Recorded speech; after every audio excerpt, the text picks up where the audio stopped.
At for today's video mga beshi, samahan nyo nga pala kaming mag-travel serye. Namiss ko nga din palang mag-video ng travel serye mga beshi. Sumama nga lang pala ako kay la mama mga beshi dahil nga pala may pupuntahan sila for today's video.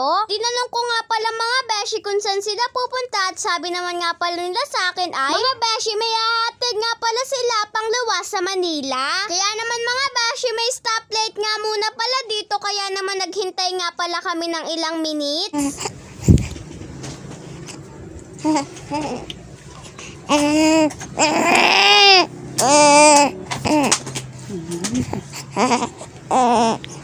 Gutom na yan. Mga beshi, habang nga palang nagta-travel kami, nakapag-voice over pa nga si baby ng galit na galit. Pag kasi gumagano mga beshi si baby, galit na galit nga pala siya dahil gusto niya nga magpabuhat. Kaya nga pala siya gumanon mga beshi dahil di nga pala siya binuhat. Oh my God. Beshi, dahil nga madami nga pala akong